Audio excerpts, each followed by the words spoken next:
So in this video we will go through the 6 guidelines to ensure that our LabVIEW shortcut menu plugin is valid.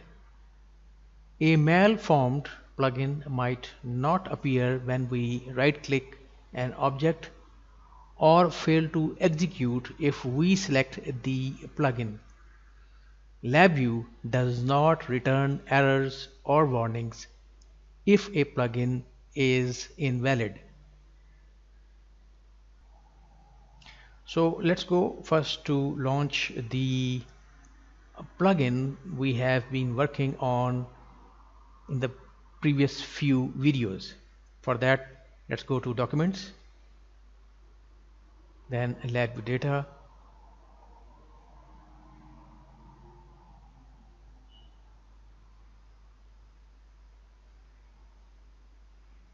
then pop-up menus, edit time, panel and diagram, and there is our test plugin. Let's open it up.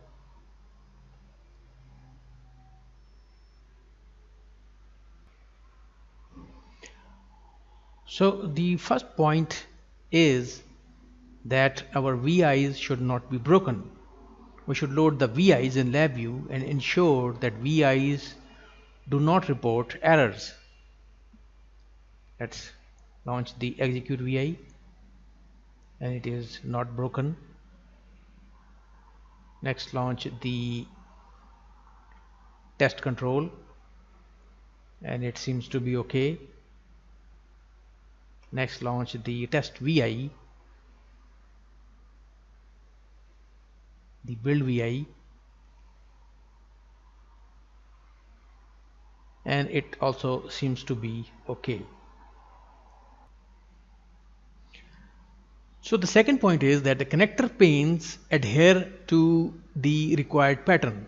The create shortcut menu plugin from template VI, which I have shown you in the previous videos, generates the build VI, this one, in our case test VI, and the execute plugin VI, which is in our case is execute test.vi. They adhere to a particular connector pane pattern and terminal name syntax. LabVIEW cannot use these VIs as plugins if we change the pattern or syntax. We should only change the type definition, the control, this one, in our case test.ctl.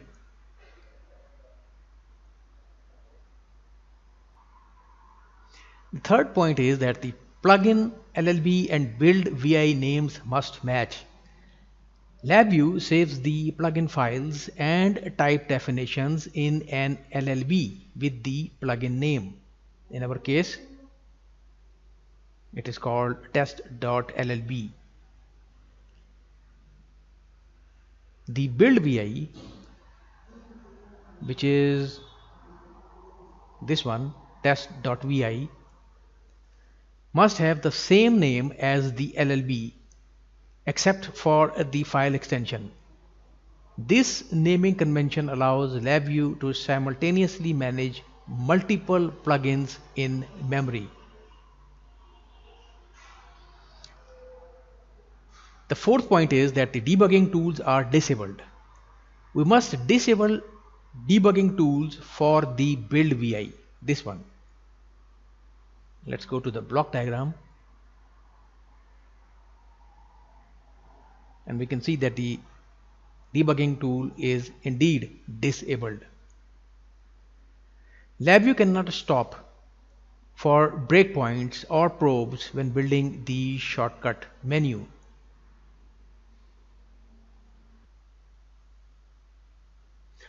So the fifth guideline, troubleshooting guideline, is that the length of the menu item tag should not exceed 255 characters. The maximum length of a menu item tag is 255 characters. LabVIEW constructs the tag name using the name of the plugin and the menu item tag suffix, this one and this one, returned from the build VI, which is this one. So the complete tag syntax is something like this.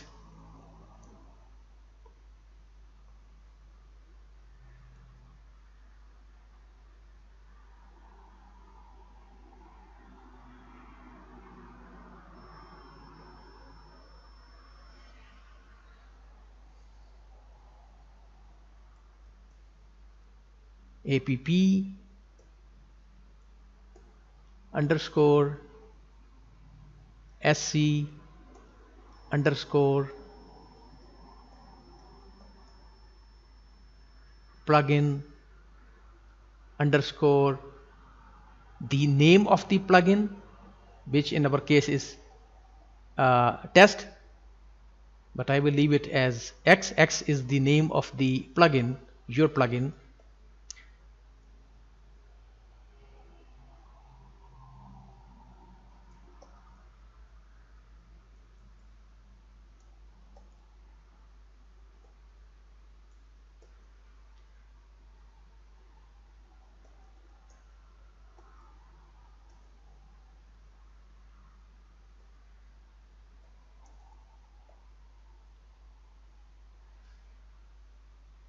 And this menu item tag suffix is coming from this section.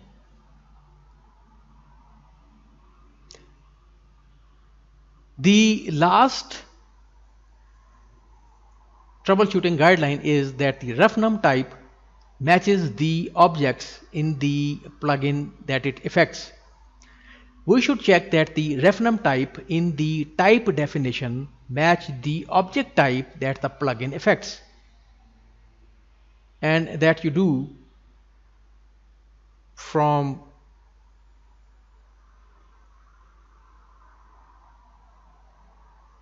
the control in your plugin. In the affected items cluster, you have this array of refnums. For example, this refnum affects